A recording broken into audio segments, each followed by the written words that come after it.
আলহামদুলিল্লাহ, অবশেষে আমার ফার্মি মুরগির বাচ্চাগুলি সুস্থ হয়ে গেছে। আসসালামু আলাইকুম এভরিওয়ান, কী অবস্থা, কেমন আছেন সবাই? আশা করি আল্লাহ তাআলার রহমতে আপনারা সবাই অনেক অনেক ভালো আছেন। তো গত কয়েকদিন ভিডিওতে আপনারা দেখতেছিলেন যে আমাদের ফার্মি মুরগির বাচ্চাগুলো হঠাৎ করে অতিরিক্ত ঠান্ডার কারণে অসুস্থ হয়ে গেছিলো। মানে মূলত হয়েছিল কি, অতিরিক্ত গরম পড়তেছিল। আমাদের এখানে যে সকল জুনিট করে আমরা বাচ্চাগুলো পরিবহন করি, ওই সকল জুনির মধ্যে 15 পিস বাচ্চা একটা জুনিতে দিচ্ছে। ফলে অতিরিক্ত জায়গা না থাকায় মুরগির বাচ্চাগুলো অনেকটাই অসুস্থ হয়ে পড়ে। তো এরপর থেকে আমি বাসায় আসার পর থেকে দেখতেছি বাচ্চাগুলো অনেকটা অসুস্থ হয়ে গেছে। বাচ্চাগুলো অনেকটা অসুস্থ হয়ে যাওয়ার পরবর্তী সময় আমি চেষ্টা করি সর্বোচ্চটুকু দিয়ে তাদেরকে চিকিৎসা করার জন্য।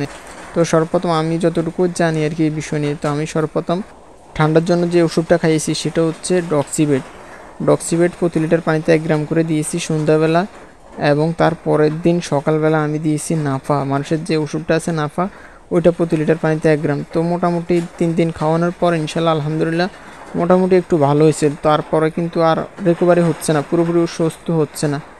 এরপরের দিন টানা 3 দিন খাওয়ানোর পর যখন দেখলাম একটু ভালো হয়েছে, পুরোপুরি ভালো হচ্ছে না, এরপর আমি পুরোপুরি চিন্তিত হয়ে পড়ি এবং অসুস্থ মুরগিগুলো নিয়ে আমি খুব চিন্তায় পড়ে যাই, যার ফলে আমার রাতের ঘুমটা পুরোপুরি উঠে গেছে।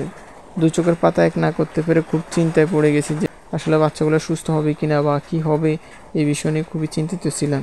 এরপর আমি পশু চিকিৎসকের শরণাপন্ন হয়েছি এবং তিনি মোটামুটি একটা ভালো একটা ওষুধ সাজেস্ট করেছে আমাকে, যার ফলে আলহামদুলিল্লাহ মোটামুটি অনেকটাই সুস্থ হয়েছে। পুরোপুরি এখনও যদিও সুস্থ হয়নি, আলহামদুলিল্লাহ আগের তুলনায় অনেকটাই সুস্থ হয়েছে।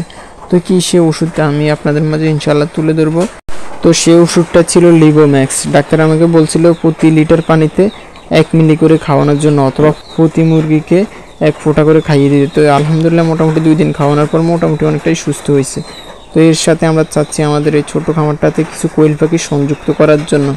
এ বিষয়ে আপনাদের মতামত কি তা অবশ্যই কমেন্ট করে জানাবেন, আর কি কোন জেলা থেকে ভিডিওটা দেখছেন তাও জানাবেন। আজকের মতো ভিডিও ছিল এই পর্যন্ত। সবাই ভালো থাকবেন, সুস্থ থাকবেন। পরবর্তী ভিডিও দেখার প্রত্যাশা জানিয়ে আজকের মতো এখানে বিদায় নিচ্ছি। আল্লাহ হাফেজ। আসসালামু আলাইকুম ওয়া রাহমাতুল্লাহি ওয়া বারাকাতুহু।